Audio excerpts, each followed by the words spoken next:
ప్రస్తుతం ఆంధ్రప్రదేశ్లో చూసుకున్నట్లయితే రాజకీయ పరిస్థితులు మాత్రం భిన్నంగా ఉన్నాయని చెప్పుకోవచ్చు. రోజుకొక ఇష్యూ తెర మీదకి వస్తున్న ఈ నేపథ్యంలో ప్రస్తుతం ఉండేటటువంటి రాజకీయ పరిస్థితుల మీద మాట్లాడడం కోసం ప్రస్తుతం మనతో పాటు ఉన్నారు ఎమ్మెల్సీ దువ్వాడ శ్రీనివాస్ గారు. సో ఒకసారి ఆయనతో మాట్లాడదాం. సార్ నమస్తే. ఇప్పటికే రాష్ట్రంలో పలు రాజకీయ పరిణామాలను మనం చూస్తున్నాము. ముఖ్యంగా ఇందులో చూసుకున్నట్లయితే ఏదైతే వైసీపీ వాళ్ళందరూ కూడా మత విద్వేషాలని రెచ్చగొట్టే విధంగా మాట్లాడుతున్నారు లేదా చర్యలు చేస్తున్నారు అంటున్నారు. దానికి కారణం ఏదైతే మనకి ఇప్పుడు పాస్టర్ మృత్యు ఉందో అది కానివ్వండి, లేదు అనుకున్నట్లయితే తిరుపతి గోశాలలకు సంబంధించినటువంటి ఇష్యూ కానీ కేవలం మత విద్వేషాలను రెచ్చగొట్టడానికే వైసీపీ పార్టీకి సంబంధించిన వాళ్ళు తెర మీదకి తీసుకొస్తున్నారు అంటున్నారు. దీని మీద మీరేమంటారు?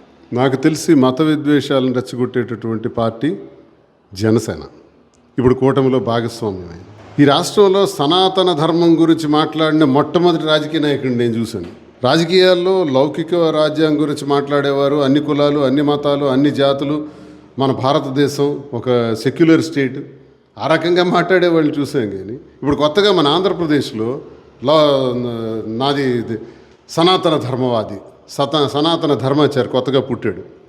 ఆయన అంటాడు, గతంలో నేను బాప్టిజం తీసుకున్నాను, ఓకే మేమేం అబ్జెక్షన్ చేయట్లా, ఆవు మాంసం ఎంతైనా తినేయచ్చు, మా నాన్న దీపం కుందులో దీపం వెలుగుతుంటే అందులో సిగరెట్లు కాల్చుకోమన్నాడు.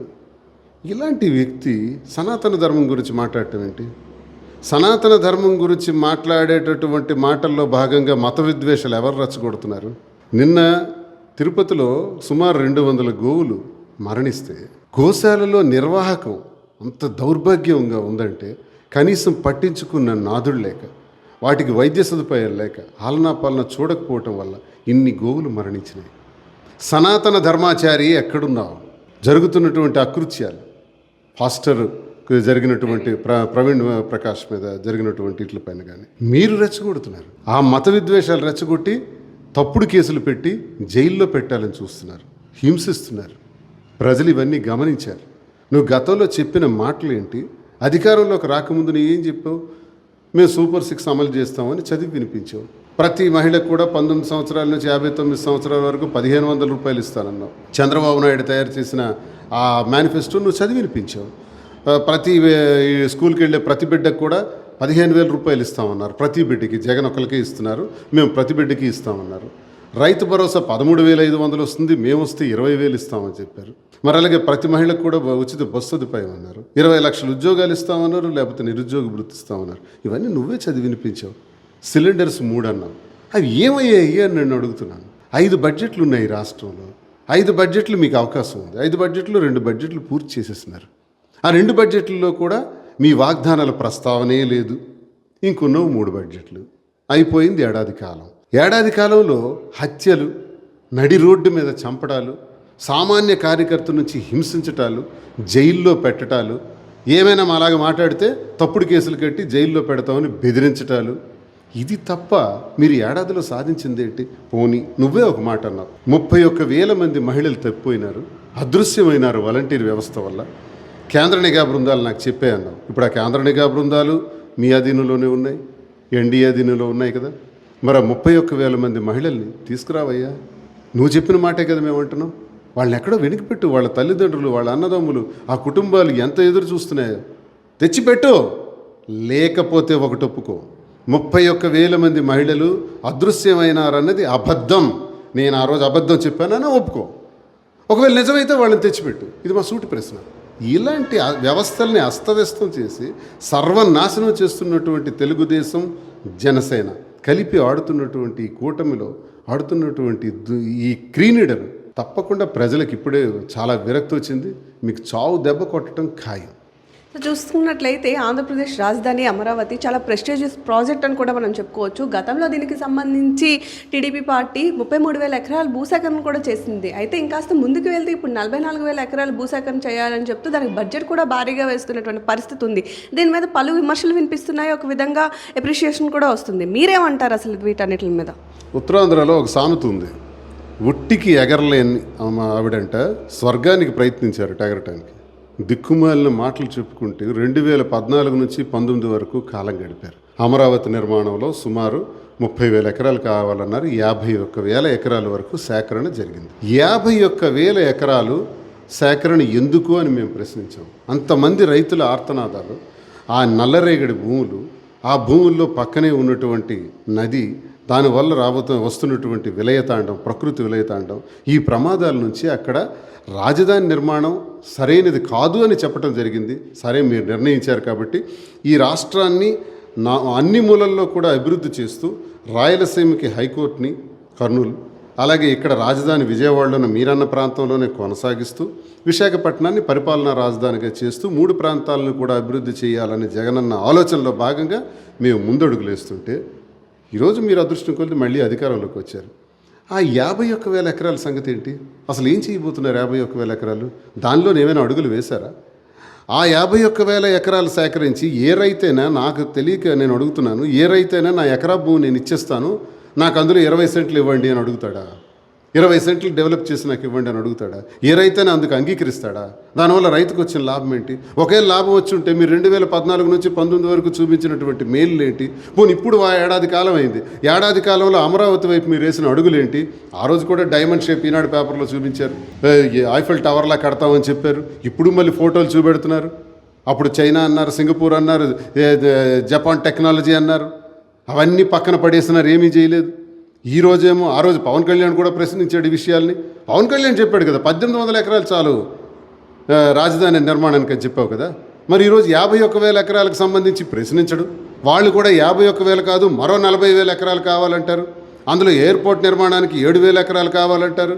7,000 ఎకరాలు ఈ భారతదేశంలో ఏ ఎయిర్పోర్ట్కి ఉందో చెప్పమనండి. ఏ ఎయిర్పోర్ట్ చూసుకున్నా 2,000, 2,500, 3,000, 3,800. ముంబై ఎయిర్పోర్ట్తో కూడా, ఢిల్లీ ఎయిర్పోర్ట్తో కూడా కలుపుకొని చూసుకుంటే మరి మీకెందుకండి 7,000 ఎకరాలు? 7,000 ఎకరాలకు అదనంగా మరొక 36,000 ఎకరాలు ఎందుకు? ఇవన్నీ ఏంటి? 1,00,000 ఎకరాల రాజధాని నిర్మాణానికి 1,00,000 ఎకరాల? తెలంగాణలో ఎంత అద్భుతంగా నిర్మాణం చేసేస్తున్నారు కేసీఆర్ గారి నేతృత్వంలో. ఇప్పుడు ఎందుకు ఇవి? ఈ 1,00,000 ఎకరాలు కేవలం మళ్ళీ రియల్ ఎస్టేట్, మళ్ళీ వాటి పేరుతో అప్పులు తెచ్చుకోవడానికి, మళ్ళీ రైతులు నడ్డి విరగొట్టడానికి, నల్లరేగడి భూముల్లో విధ్వంసం సృష్టించడానికి నాటకాలు ఆడుతున్నారు. ఇది కేవలం రియల్ ఎస్టేట్ వ్యాపారం తప్ప. నేను ఈ కూట ప్రభుత్వానికి అడుగుతున్నాను, పవన్ కళ్యాణ్ అడిగిందే మళ్ళీ నేను అడుగుతున్నాను. 1800 నుంచి 2,000 ఎకరాలు సరిపోతుంది అని పవన్ కళ్యాణ్ అడిగాడు. ఇప్పుడు మీలో భాగస్వామిగా ఉన్నాడు. మరి చంద్రబాబు నాయుడు గారు మీరే సమాధానం చెప్పాలి, లోకేష్ గారు మీరే సమాధానం చెప్పాలి. ఎందుకు 1,00,000 ఎకరాలని నేను అడుగుతున్నాను. 1,00,000 ఎకరాల అవసరమా? ఎందుకు మభ్యపెడుతున్నారు? ఎవరికి మోసం చేయాలనుకుంటున్నారు? అసలు రాజధాని నిర్మాణానికి ఇన్ని ఘోరాలేంటి, ఇన్ని అక్రమాలేంటి? ఆ రోజుల్లో కూడా ఒక స్క్వేర్ ఫీట్కి 18,000 రూపాయలు వేశారు. స్క్వేర్ ఫీట్కి రాఫ్ట్ ఫౌండేషన్తో సహా వేసుకుంటే హైదరాబాద్లో 3,000, 3,200 మించి కావట్లా. మీకు 18,000.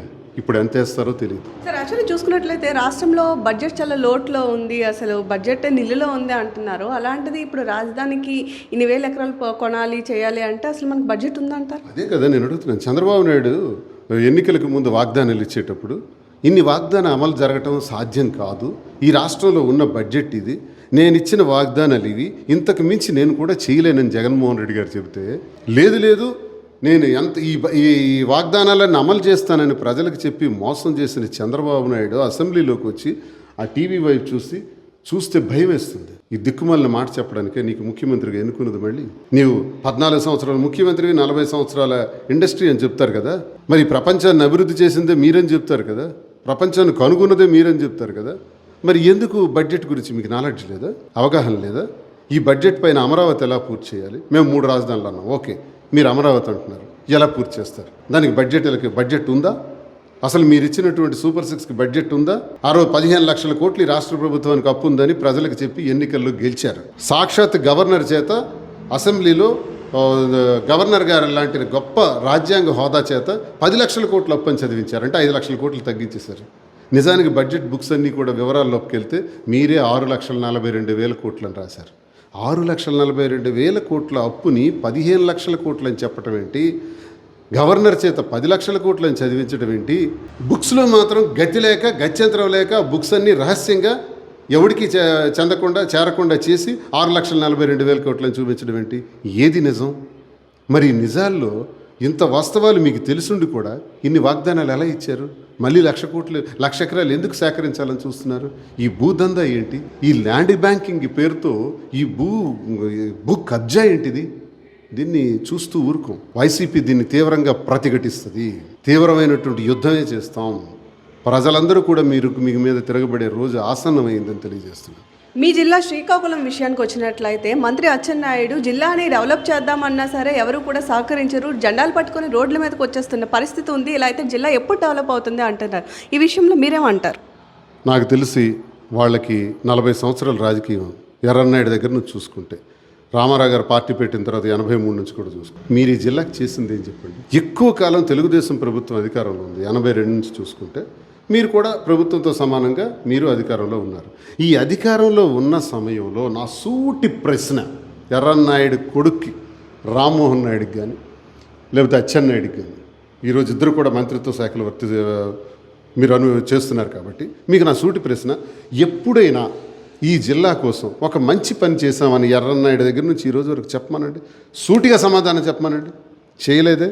పెట్రోకెమికల్ ఫ్యాక్టరీ అన్నారు, మెగ్నీషియం ఫ్యాక్టరీ అన్నారు సంతబొమ్మడిలో, ఉద్దానం సాగునీరు అందిస్తామన్నారు, ఏది చేయలేదు. త్రాగునీరు అందిస్తామన్నారు, ఏది చేయలేదు. జగనన్న వచ్చి ఇచ్చాపురం, సోంపేట, పలాస వరకు కిడ్నీ రోగులందరికీ ఒక కిడ్నీ రీసెర్చ్ సెంటర్ పెట్టి, ఆసుపత్రి పెట్టి, సుమారు 7 లక్షల మందికి త్రాగునీరు అందించి 600 కోట్ల రూపాయలతో బృహత్కరమైనటువంటి కార్యక్రమాన్ని 5 ఏళ్లలో పూర్తి చేశాడు. 60 సంవత్సరాలుగా భావనపాడు పోర్టు కలగానే మిగిలిపోతే, మీరన్నారు భావనపాడు పోర్టు నిర్మాణానికి 15,000 ఎకరాల భూమి ఉంటేనే నిర్మాణం చేయగలమని ఈ అచ్చెన్నాయుడు చెప్పాడు, ఈ రామ్మోహన్ నాయుడు చెప్పాడు.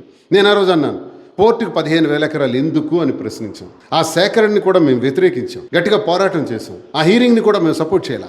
ఈరోజు జగనన్న అధికారంలోకి వచ్చిన తర్వాత ఏప్రిల్ 19, 2023 సంవత్సరమున భావనపాడు కలగా మిగిలిపోయిన పోర్టుని మూలపేటలో శంకుస్థాపన చేసి 1260 ఎకరాల్లో మాత్రమే అతి తక్కువ భూమిలో మూలపేట పోర్టు ప్రారంభమై 80% పూర్తి చేసాం.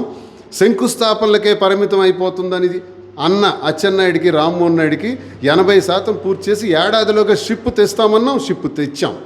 80% పూర్తి చేసి మీకు అప్పచెప్పాం. ప్రభుత్వం మీరు వచ్చారు, ఏం పీకుతున్నారని అడుగుతున్నాను, ఎక్కడ గాడిదలు కాస్తున్నారని అడుగుతున్నాను. మేము అడిగింది ఏంటి, మేము చేసింది ఏంటి, మీరు చెబుతున్నది ఏంటి? కిడ్నీ ఆసుపత్రి ప్రారంభించాం కదా, దానిలో డాక్టర్స్ ఉన్నారా, వైద్యులు ఉన్నారా, ఆ నీరు సరిగ్గా వెళ్తుందా లేదా, కిడ్నీ రోగులకు డబ్బులు అందుతున్నాయా లేదా అని పైన దృష్టి పెట్టారా? పోర్టు మూలపేట మేమే 80% పూర్తి చేశాం కదా మా ప్రభుత్వ హయాంలో జగనన్న నేతృత్వంలో. దాన్ని పూర్తి చేయాలని ఆలోచన చేస్తున్నారా? మీకు ఎవడడిగాడు? ఒక్క నిమిషం, మీకు ఎవడడిగాడయ్యా? ఎయిర్పోర్ట్ సంతబొమ్మడిలో పెడతావా? కళింగపట్నంలో ఎయిర్పోర్ట్ వస్తుందని గత 40 సంవత్సరాల నుంచి వింటున్నామే. కళింగపట్నం విడిచిపెట్టేశారు, శ్రీకాకుళం జిల్లా హెడ్ క్వార్టర్స్. సంతబొమ్మడిలో ఎయిర్పోర్ట్ పెడతామన్నారు, ఓకే సంతోషం. అక్కడికి ఒక నెల పోతే పలాసలో ఎయిర్పోర్ట్ పెడతామంటారు. ఎయిర్పోర్ట్ అది bus station. Sir actually airport విషయం వస్తుంది కాబట్టి ఒక్క నిమిషం, ఎయిర్పోర్ట్ మనం కంటిన్యూ చేస్తాం. ఎయిర్పోర్ట్ పలాసలో అన్నారు, అక్కడికి మరొక 20 కిలోమీటర్ల దూరం పోతే నేను చెప్తున్నాడు కేంద్ర మంత్రి రామ్మోహన్ నాయుడు, మేము బారు అని గోవాలా చేస్తామని. బ్రిటిష్ వారు 200 ఏళ్ల క్రితం భారతదేశంలోకి అడుగు పెట్టినప్పుడు ఆవిర్భవించింది గోవా సిటీ, ఆ ప్రాంతం, ఆ వాతావరణం, అక్కడ పర్యాటక కేంద్రంగా అప్పటి నుంచి ప్రారంభమైన చరిత్ర గోవాకు ఉంది. ఆ గోవా లాంటి మరో కేంద్రాన్ని భారతదేశంలో ఇంకో దగ్గర మనకు ఆవిర్భవించలేదు. భారతదేశంలోని ఇన్నేళ్ల కాలంలో ఆవిర్భవించని చరిత్రను కలిగి ఉన్న మనం, నువ్వు బారువాలో గోవా చేస్తావా? ఎయిర్పోర్ట్లు కడతావా? కట్టు. కానీ కట్టడానికి ముందు మేము ప్రశ్నిస్తున్న ప్రశ్న ఏంటంటే, ఆ కిడ్నీ రోగుల వ్యాధులకి మేము ప్రారంభించి పూర్తి చేసిన అంశం పైన దృష్టి పెట్టు. నెంబర్ 2, మూలపేట పోర్టు పూర్తి చెయ్యు, పూర్తి చేసి జాతికి అంకితం చెయ్యండి. చేస్తే మేము ప్రారంభించింది మీరు కూడా వచ్చి రిబ్బన్ కట్ చేశారు కదా, ఎవడో బిడ్డని కంటే మీరు ఎత్తుకుంటారు. నిన్న లింగాలవలసలో కూడా ప్రాథమిక ఆరోగ్య కేంద్రాన్ని జగన్మోహన్ రెడ్డి గారితో మాట్లాడి తీసుకొచ్చింది మేము, మీరు ఈరోజు ప్రారంభించారు. కానీ గత ప్రభుత్వం చేసింది అన్నది ప్రజలందరికీ తెలుసు. పోర్టు కూడా గత ప్రభుత్వం చేసిందే. దాన్ని ప్రారంభించండి, ప్రారంభిస్తే ఎయిర్పోర్ట్లు ఆటోమేటిక్గా వస్తాయి, మీరు తేవక్కర్లా. ఈ టెక్కలి ప్రాంతం, ఈ శ్రీకాకుళం జిల్లా ప్రాంతం ఒక ముంబై నగరంలాగా, ఒక విశాఖపట్నం నగరంలాగా మార్చాలని మేము శంకుస్థాపన చేసాం, అంకురార్పణ చేసాం. మీకు దమ్ముంటే అది పూర్తి చేయండి. అది నత్తనడక నడుస్తుంది. ఈ పాటికి ఆ ప్రభుత్వంలోకి మేము వచ్చి ఉంటే ఈ పాటికి అది పూర్తి చేసి ఉండేవాళ్ళం, జాతికి అంకితం చేసి ఉండేవాళ్ళం. 25,000 మందికి ఉద్యోగాలు ఇస్తానన్నాను, అవన్నీ కూడా జరిగి ఉండేవి. ఈరోజు మీరు అవి చేయట్లేదు, అది చేయట్లేదు. శ్రీకాకుళం జిల్లాలో జెండాలు పట్టుకొని రోడ్డు ఎక్కుతారా? ఏం చరిత్ర మీదే కదబ్బా, మ్యాక్సిమం మీరే అధికారంలో ఉన్నారు కదా. శ్రీకాకుళం జిల్లాలో జెండాలు పట్టుకుని రోడ్డు ఎక్కితే మైన్స్ ఎలా నడుస్తున్నాయి? ప్రపంచ స్థాయి మైన్స్, బహామా బ్లూ గ్రనైట్స్. ఎలా శ్రీకాకుళం జిల్లా ఖ్యాతి వచ్చింది? నేను ఉత్తరాంధ్ర గ్రానైట్స్ ఓనర్స్ అసోసియేషన్ అధ్యక్షుడిగా చెప్తున్నాను, గౌరవ అధ్యక్షుడిగా. అవి ఎలా వచ్చాయి? ఇన్ని ఫ్యాక్టరీస్ ఎలా వచ్చాయి? ఎక్కడ ఎర్ర జెండాలు, ఎక్కడ జెండాలు పట్టుకొని తిరిగారు? జెండాలు పట్టుకొని తిరగటం వల్ల నీకు వచ్చిన నష్టం ఏంటి? నువ్వు ఈరోజు ఆ ఏదైతే మీరు పవర్ ప్లాంట్ అది పెట్టాలని ఆ రోజు ప్లాన్ చేశారో, ఆ పవర్ ప్లాంట్ వద్దు, థర్మల్ ప్లాంట్ వద్దు, మీరు హైడ్రల్ ప్లాంట్ పెట్టుకోండి, లేదా ఎయిర్ బేస్డ్ పెట్టుకోండి అని మేము అన్నాం. థర్మల్ వద్దన్నాం. ఒకవేళ థర్మల్ కట్టాలన్నా అక్కడ రైతులకు న్యాయం చేయండి, మత్స్యకారులకు న్యాయం చేయండి అని అడిగి మేము ఉద్యమం చేసి జైలుకి వెళ్ళి కేసులు పడి 1600 మంది జైల్లో ఉన్నాం. ఈ రోజుకి ఆ శిబిరం నడుస్తూనే ఉంది. 12-15 సంవత్సరాలు అవుతుంది ఇప్పుడు కూడా. అది నడుస్తున్నటువంటి ఆ శిబిరానికి మళ్ళీ మీరు చిమ్నీని కూల్చివేశారు. నిన్న దేనికి కూల్చివేశారు? నాకు ప్రశ్న సమాధానం చెప్పండి. ఏం చేయబోతున్నారు అక్కడ? ఏం విధ్వంసం చేయబోతున్నారు? మాకు క్లారిటీ ఇవ్వాలి. క్లారిటీగా సమాధానం ప్రజలకు చెప్పాలి. ఎటువంటి నిర్మాణాలు చేయబోతున్నారో కూడా చెప్పాలి. మేము 1260 ఎకరాల్లో పోర్టు నిర్మాణం చేసాం. మీకెందుకు 1000 ఎకరాలు? మళ్ళీ కూడా నవపడ నుంచి భావనపాడు నుంచి ఈ ప్రాంతం అంతా కూడా ల్యాండ్ బ్యాంక్ చేయాలని, భూ కబ్జా చేయాలని చూస్తున్నారట. భూమి మీద అడుగు పెడితే తాట తీస్తామని హెచ్చరిస్తున్నాను. కేంద్ర విమానశాఖ మంత్రి రామ్మోహన్ నాయుడు శ్రీకాకుళం జిల్లాలో ఎయిర్పోర్ట్ని తీసుకొస్తాము అని చెప్తున్నారు. అసలు ఈ విషయంలో చూసుకున్నట్లయితే అటు వామపక్షాలు కానివ్వండి, ప్రజా సంఘాలు కానీ అసలు శ్రీకాకుళం జిల్లాలో ఎయిర్పోర్ట్ వద్దు అని చెప్తున్నారు. మీరేమంటారు ఈ విషయంలో? నేను ఎయిర్పోర్ట్ వద్దని నేను చెప్పను. ఎయిర్పోర్ట్ కావాలి. నేను అన్నది ఏంటంటే, కళింగపట్నంలో ఎయిర్పోర్ట్ అనుకున్నాం కదా, ఎందుకు అది ప్రస్తావనలోకి రావట్లేదు అని అడుగుతున్నాను. పలాస ఇప్పుడు మరొక మాట మార్చి సొంత బొమ్మాళ్ళు ఏమంటున్నారు కదా, ఒకవేళ వీలైతే తీసుకురండి. అభివృద్ధిని ఎవ్వరం కాదనట్లేదు. ఎయిర్పోర్ట్స్ రావటం, జిల్లాకు ఎయిర్పోర్ట్ అనేది జగన్మోహన్ రెడ్డి గారే నిర్ణయించారు. జగన్మోహన్ రెడ్డి గారి నేతృత్వంలో 26 జిల్లాల్లో జిల్లాకు ఒక ఎయిర్పోర్ట్ అనేది ఎప్పుడూ తీసుకున్నటువంటి నిర్ణయం. మీరు కొత్తగా చేసేసింది ఏమి లేదు. ఒకవేళ చేయగలిగితే చేయండి, దాన్ని నేను వ్యతిరేకించట్లా. కానీ అబద్ధాలతో గోవా చేస్తాను బారు అని, ఇవి ఎయిర్పోర్ట్లు చేస్తాను అనే బదులు ముందు మూలపేట పోర్టు పూర్తి చేయండి అని కోరుతున్నాను నేను. మీ అధినేత జగన్మోహన్ రెడ్డి మొన్న రాప్తాడు పర్యటనకి వెళ్ళినప్పుడు హెలికాప్టర్ మీద రాళ్లతో దాడి చేశారు అని చెప్పి ఆయన మధ్యలో ఆగిపోయారు. ఈ విషయం అంతా కూడా వైసీపీ వాళ్ళు లేదా మీ అధినేత జగన్మోహన్ రెడ్డి ప్రీ ప్లానెడ్గా చేశారు అని అంటున్నారు. దీని మీద ఏమంటారు? హెలికాప్టర్ ల్యాండింగ్ అయిన తర్వాత మీరు అక్కడ పరిస్థితులు చూశారు కదా, కొన్ని వేల మంది ప్రజలు అక్కడికి చేరు. అందులో చాలామంది శత్రువులు కూడా ఉన్నారు. మా నాయకుడికి ఏదైనా ఇబ్బంది చేయగలుగునే వాళ్ళు కూడా ఉండొచ్చు. టార్గెట్ చేయాలనుకునే వాళ్ళు కూడా అందులో ఉంటారు. ఇంతమంది మధ్యన మీరు ఒక మాజీ ముఖ్యమంత్రికి రక్షణ కల్పించరా? హెలికాప్టర్ ల్యాండ్ అయిన తర్వాత టేక్ ఆఫ్ చేయాలంటే అలా ఇంచుమించు ఫ్యాన్స్ వరకు, డోర్స్ వరకు చొచ్చుకుపోయి హెలికాప్టర్ ఏదో కారు లాగా దానిపైన పడి ఇష్టానుసారంగా రచ్చ చేసే జనం అక్కడికి చేరితే కొంతమంది వైసీపీ అభిమానులు అక్కడికి వచ్చారు. వైసీపీ అభిమానులతో పాటు కొన్ని సంఘ విద్రోహక శక్తులు కూడా అక్కడ చేరే వాళ్ళే ఆ విఘాతం కలిగించారు. ప్రీ ప్లాన్ కాదంటారా? హోమ్ మినిస్టర్ అంతా కానివ్వండి, లేకపోతే మిగతా వాళ్ళు కానివ్వండి, అదంతా ప్రీ ప్లాన్గా చేస్తున్నారు, సింపతి కోసం అంటున్నారు. మీరేమంటారు? సింపతి కోసం అయితే మీరు సెక్యూరిటీ ఇవ్వండి. మీరెందుకు మాకు అవకాశం ఇచ్చారు? హెలికాప్టర్ ల్యాండ్ అయ్యేటప్పుడు మీ బాధ్యత ఏంటి? ఏవియేషన్ డిపార్ట్మెంట్కి మీరు సెక్యూరిటీ ఇవ్వాల్సిన అవసరం లేదా? సరే, వచ్చింది ఎక్స్ చీఫ్ మినిస్టరా, పక్కన పెడదాం. ఎక్స్ చీఫ్ మినిస్టర్ గారికి మీరు సెక్యూరిటీయే తీశారు జగన్మోహన్ రెడ్డి గారికి. ఏవియేషన్ రూల్స్ ప్రకారం హెలికాప్టర్ ల్యాండ్ అయిన తర్వాత అది లిఫ్ట్ అయ్యే వరకు టేక్ ఆఫ్ అయ్యేటప్పుడు సమయంలో అలా జనాన్ని ఉంచొచ్చా? అలా దగ్గరకు చేరనివ్వచ్చా? దాన్ని క్లియర్ చేయవలసిన అవసరం చట్టానికి లేదు, పోలీసులకు లేదా, వ్యవస్థలకు లేదా?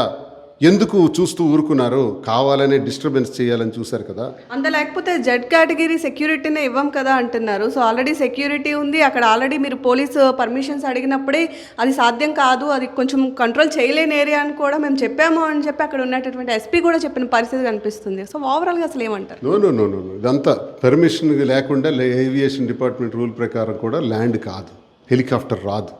విత్ పెర్మిషనే వాళ్ళు వస్తారు. ఏదో కబుర్లు చెప్పి ప్రజలకు మభ్యపెట్టి మోసం చేయాలనే ఉద్దేశంతో వెళ్ళుంటే ఎవడిక్కడ అమాయకులు కారు. ఒక హెలికాప్టర్ ల్యాండ్ అవ్వాలంటే చాలా ఫార్మాలిటీస్ ఉంటాయి. ఆ ఫార్మాలిటీస్లో పోలీస్ పర్మిషన్ ఇవ్వాలి, ఎస్పీ పర్మిషన్ ఇవ్వాలి, డీజీపీ పర్మిషన్ ఉండాలి, డిఐజీ పర్మిషన్ ఉండాలి, కింద నుంచి పర్మిషన్స్ వస్తాయి, డిస్ట్రిక్ట్ కలెక్టర్ పర్మిషన్ ఉండాలి. ఇవన్నీ లేకుండా ల్యాండ్ అయిపోయిందా? ఏం మాట్లాడతారు? సో ఎమ్మెల్సీ దువ్వాడ ఇప్పుడు ప్రస్తుతం డాక్టరేట్ అనుకున్నారు కాబట్టి, so doctor MLC Duvvada Srinivas గారు అని పిలుచుకుంటున్నాం. బట్ మీ డాక్టరేట్ మీద కూడా చాలా రూమర్స్ వస్తున్నాయి. సో ఫేక్ డాక్టరేట్ అని చెప్పి, లేదా కొనుక్కున్నారని చెప్పి. అసలు నిజంగా మీకు డాక్టరేట్ వచ్చిందా? దీనిలో ఏం చెప్తారు? ఎంఏ ఇంగ్లీష్ లిటరేచర్ చదివి బిఎల్ చేసి పిహెచ్డిలో జాయిన్ అయ్యి నా లిటరేచర్లో నేను థీసిస్ సబ్మిట్ చేయాలనుకునే సందర్భంలో 5 సంవత్సరాలు వృధా అవుతుంది, మనం అకాడమిక్ సైడ్ వెళ్దాం, కాలేజీలు పెడదామని ఆ రోజు పిహెచ్డి డిస్కంటిన్యూ చేసి కాలేజీల్లోకి అడుగుపెట్టి 90వ సంవత్సరంలో 3 జూనియర్ కాలేజీలు పాతపట్నం, మెలియాపుట్టి, సారవకోటలో, పలాసలో ఆల్ఫా ట్యూటోరియల్స్ అని పెట్టి అకాడమిషియన్గా ఎదిగి 2000 సంవత్సరం వరకు విద్యా సంస్థలు నడిపిన తర్వాత 2000 సంవత్సరంలో మైన్స్లోకి వచ్చి మైన్స్లో కూడా ప్రపంచ స్థాయిలో ఒక కొత్త కలర్ని కనుక్కున్న నేను ఎక్స్పోర్ట్ మార్కెట్లో కూడా బ్రహ్మాండంగా చేసి గుడ్ విల్ కాపాడుకుంటూ ఆల్ కమిట్మెంట్స్ మెయింటైన్ చేస్తూ ఒక కొత్త కలర్కి శ్రీకారం చుట్టి గ్రానైట్ ప్రపంచంలో ఐకాన్ బ్రౌన్ అనే ఒక కలర్ని పంపించింది నేను. ఈ కారణాల్లో ఇంత చదువుకున్న నాకు పిహెచ్డి పెద్ద పనేం కాదు. పిహెచ్డి పొందడం అన్నది నాకు అనర్హతలు, నేను చదువుకోలేనుండి కాదు, ఎప్పుడో చేయొచ్చు నేను పిహెచ్డి. దీనికేంటి పెద్ద సబ్జెక్టు? ఇప్పుడు ఎవరైతే డే స్ప్రింగ్ యూనివర్సిటీ నుంచి ఎంతమంది అందుకున్నారు? నేనేనా? చాలామంది సెంట్రల్ మినిస్టర్స్ అందుకున్నారు, చాలామంది వ్యాపారవేత్తలు అందుకున్నారు, చాలామంది స్టేట్ మినిస్టర్స్ కూడా అందుకున్నారు. అందులో నేను ఒకడిని. నాకు వచ్చినప్పుడు మాత్రమే దీని గురించి చర్చ వచ్చింది. అది కూడా వచ్చింది Mark Burns, spiritual adviser to the mister J Trump, American president Donald Trump తాలూకా. ఆయన వచ్చి సాక్షాత్తిస్తే ఆయన్ని తెలంగాణ ప్రభుత్వమే అక్కడ బిజినెస్ సమ్మిట్లో ఒక చీఫ్ గెస్ట్గా తీసుకుంటే ఆయన వచ్చి నాకు అవార్డు ఇస్తే, డే స్ప్రింగ్ యూనివర్సిటీ వాళ్ళు ఇంటర్నేషనల్ యూనివర్సిటీ వాళ్ళు ఇస్తే దాన్ని రచ్చాయి. దాని గురించి మాట్లాడుకుంటారా? అరే, విమర్శకులకు నేను తెలియజేసేది ఒకటే, పిహెచ్డి డిస్కంటిన్యూ చేసి నేను పిహెచ్డి పూర్తి చేసి డాక్టరేట్ తీసుకోవటం నాకు పెద్ద పని కాదు. నాకున్నటువంటి ఆలోచనలు, నాకున్న భవిష్యత్తు సమయం, ఆ సమయాభావం వల్ల నేను చేయలేకపోయాను. ఈరోజు ఆ యూనివర్సిటీ నన్ను గుర్తించి నాకు ఇచ్చారు. I'm doctor D Srinivas. Yes, if anybody want to challenge me, if anybody want to discuss with me in any subject, let them come and compete with మీ.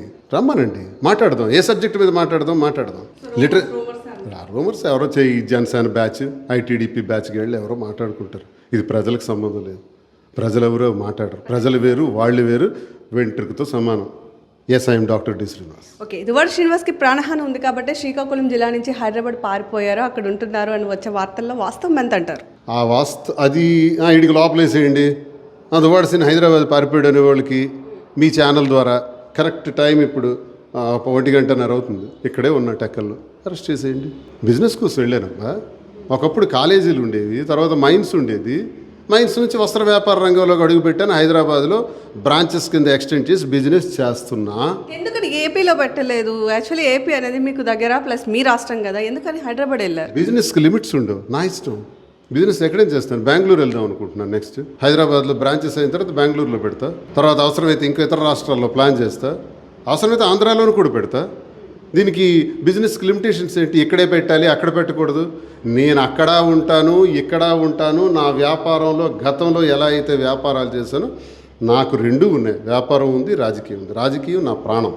ఈ టెక్కల ప్రజలకి నా శిరస్సు వచ్చి వాళ్ళకి సాష్టాంగ ప్రణామం చేస్తున్నాం. నన్ను ఈ స్థాయికి తెచ్చిందే వాళ్ళు. ఈ టెక్కలి నియోజకవర్గ ప్రజల్ని నా జన్మాంతరం నేను విడిచిపెట్టను. ఆఖరి ఊపిరి ఉన్నంత వరకు వాళ్ళతోనే ఉంటాను, వాళ్ళకి సేవ చేస్తాను, మళ్ళీ మళ్ళీ పోటీ చేస్తాను. పోటీలో ఉంటాడు ఇది దువ్వాడ శ్రీ. ఇది సత్యం. ఇక్కడ వదలను, అక్కడ వదలను. ఎవరైనా విమర్శకులు దువ్వాడ శ్రీని పారిపోయాడు, దువ్వాడ శ్రీని వెళ్ళిపోయాడు, పోలీసులకు తప్పించుకున్నాడు, okay, let the police come and arrest me. ఏ బేసిస్లో అరెస్ట్ చేస్తారు? ఏ రీజన్స్ పెడతారు? చెప్పండి, చెప్పి అరెస్ట్ చేయండి. కేసులు కట్టారు కదా, ఎలాగూ చేయండి. దానికి నేను భయపడను. జైలు జీవితం అనిపించి వచ్చిన వాడినే. నాకు ఇది ఒక పెద్ద లెక్క కాదు. నేను అడిగిన ప్రశ్నలకు సమాధానం చెప్పండి దమ్ముంటే. అవినీతి చేశానా, అక్రమాలు చేశానా, భూ కబ్జా చేశానా, అధికార దుర్వినియోగం చేశానా, ఎమ్మెల్సీగా ఉండి అధికారంలో ఉండి తీయండి. సొల్లు కబుర్లు చెప్పి టైం పాస్ చేయకండి. తీసి ఏదైనా అవినీతి చేస్తుంటే లోపల వేయండి. ప్రజలకు తెలియజేయండి దువ్వాడ శ్రీనివాస్ ఈ అవినీతి చేశాడని.